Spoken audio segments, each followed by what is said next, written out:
Howdy, folks! How y'all doing out there? You are back with Big CheeZ for another episode of Going Medieval. This time it's a top tip video to help you guys get started on enjoying this game the right way. I should say real quick, this is based on the early access when it first dropped. So if you're watching this in the future, some of this might seem a little bit outdated, but hopefully some of it still holds true. And I would have done another top tip video when this game drops fully.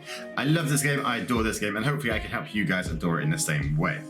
So, right off the bat, first most important thing to remember, okay, is that food is your most important resource to keep an eye on, okay? So, when the game first gets started off, you get introduced to a few different tutorials, you get introduced to research and stuff like that. The first one you should get is agriculture, okay? Agriculture means that you can plant and have field tiles, okay? So you can plant all this lovely stuff up here. So you get cabbage fields, carrot fields, beet fields. So you can start being self-sufficient on your food. And trust me, you will need it. Obviously, you guys will have seen the mushrooms and berries that you can pick in the wild that spawn just regularly, okay? This is only really for spring and summer. Some of it comes up in autumn, but not enough really to rely on, especially when you start getting a lot of settlers like this lot, all right?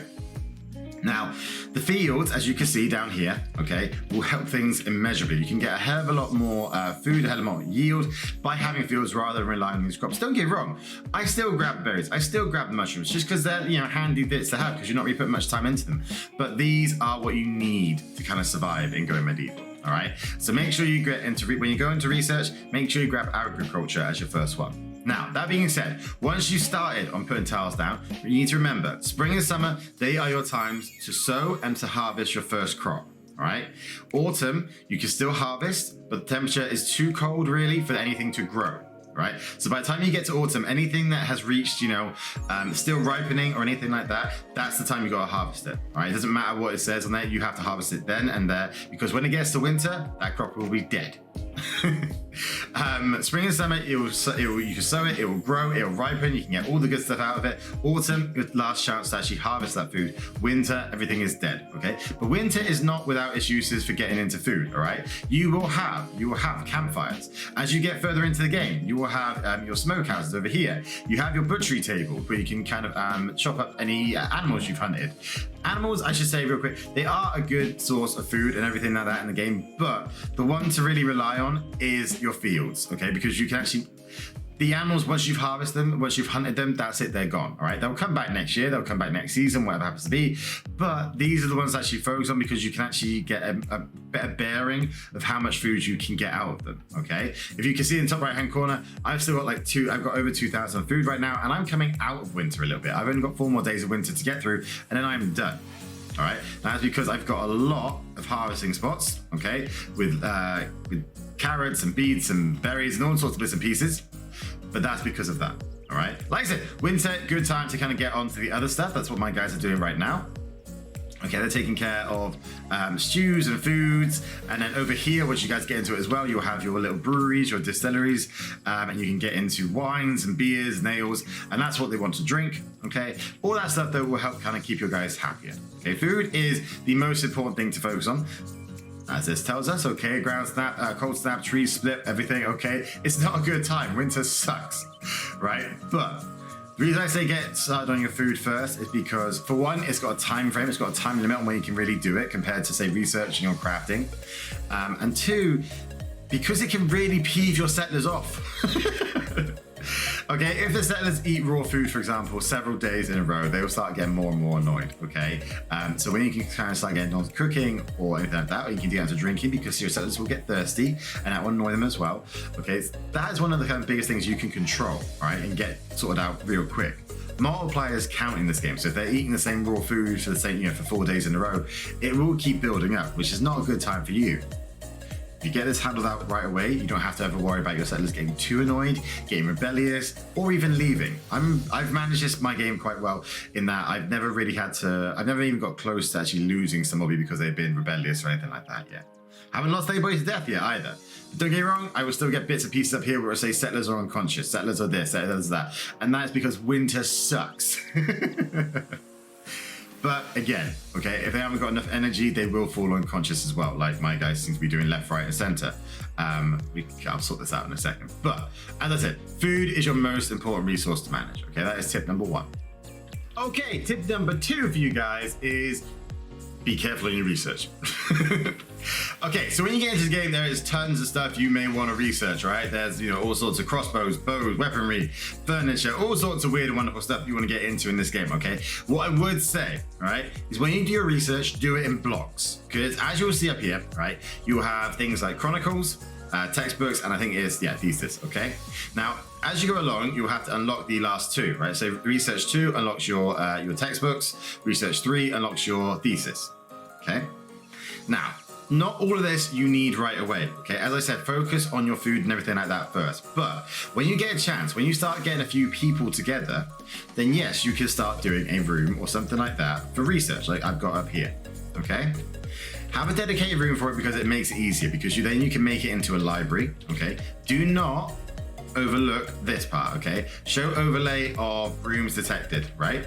This will give you a bonus in your rooms, okay? As you can see when you start making rooms, and you will see this for yourselves when you start building, you will have ones that pop up, say spare room or shared room or anything like that. Now these are all okay? Shared room will gives no bonuses whatsoever, or spare rooms don't give no bonuses whatsoever. That's a basic room with nothing in it at all, okay? But each of these rooms will take on roles of their own as things go on, as you put furniture and stuff in them.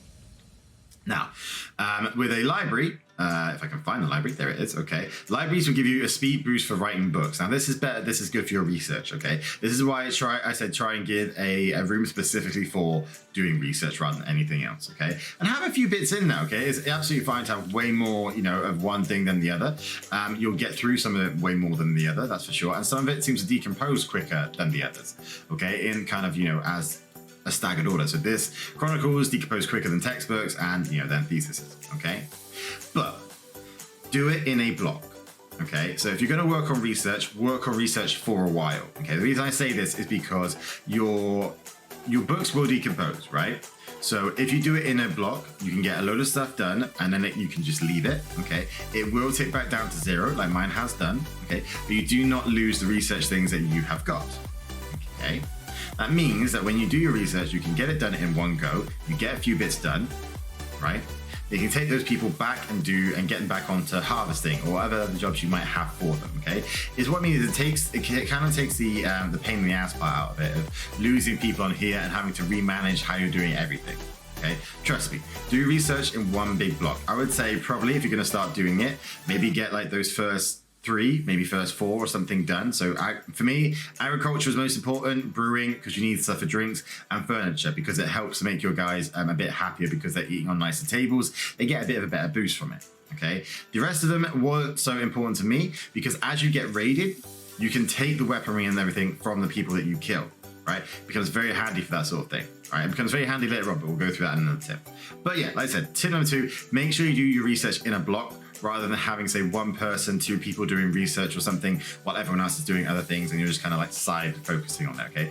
Do it in a block, get focus on it, and then I promise you, it'll take so much quicker time, it'll be so much quicker, sorry, doing it that way rather than having, say, 1 person doing it while things decompose.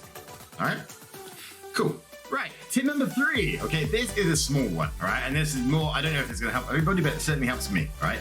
Name your settlers, okay? As you can see down here, right, if I close this, as you see down here, you can go into the little biography thing, okay, and they all have their name at the top, right? Change their names, okay? Click on the name, change to type it to whatever you want it to be, okay? Trust me, for me, this helps me remember which of my guys are my archers, which of my guys is my smelter, for example, which of my guys are my carpenters, whatever happens to be like that. It just makes things so much quicker for me to be able to remember who I have to click on to go, right, I want you to do this thing, I want you to do this thing. Or when I'm scheduling out the jobs, okay? I know I have like this person doing the hunting more often than not. I have this person doing the smithing more often than not. I have, you know, whatever like that, okay? It just helps me to kind of balance things out a bit, okay? So name your settlers. It helps, trust me, it'll help you a lot. Name it after your friends, your family, whatever kind of memorable names will be for you, and it'll make the game a little bit more fun as well for you, okay? Because I get invested in my guys. I've not lost anybody yet, so when everyone kind of gets close to it, I'm like, no, not so-and-so. But trust me, it makes it a little bit different for you, okay? Trust me, all right? Okay, final tip for this video, tip number 4, okay? And it is that hauling is a very underrated skill, all right? Now, whatever you put your guys on, whether it be growing and harvesting, whether it be mining, whether it be smithing, carpentry, you know, tailoring, or anything like that, okay? Make sure you put the hauling skill 1 higher in terms of priority than that skill, okay? Especially so with the growing and harvesting. if things are left off stockpiles, they decompose quicker. Okay, so anything that you make, you want them to make those items, take them and put them on the stockpile. Especially so with food. The amount of raw food that I have had before I actually clocked the fact that, right, okay, if I put hauling one higher, they'll do these things and then they'll actually take them and go put them away. Very beneficial, all right? It saves you a lot of time, it saves you a lot of pain in the ass, all right? Especially so when you're trying to get a kind of better heads up of what you need, right? Food especially does not count unless it is on the stockpile. You may have piles and piles of food around your farms that they have harvested for you, but no one's actually taken it over there. Don't get me wrong, right? They will come and eat it still. They will come and, you know, have a little snaffle, a little snack, whatever it happens to be, all right? But it doesn't count for your purposes, and it decomposes quicker. You don't want to go into winter or whatever like that with a load of food sat here just ready to decompose and you have no idea about it. So make sure you put hauling one or higher than any one of the skills jobs you're focusing on. Okay, that is my top tips for today. Okay, I will be putting out another video with 4 more top tips in coming days. But I hope this helps you guys kind of get started a little bit in the game, especially the food one. Just, yeah, focus on your food. You won't lose anyone that way. You don't have to worry too much about having, you know, no settlers because they're starving to death. All right. But I've been Big CheeZ. I hope this has helped you guys. I hope you are enjoying the game. And if you are, then please swing by the channel, okay? We've got a whole series going on Going Medieval right now. Not all of it is based on me knowing this stuff. So some of it, I'm like, what the hell is going on?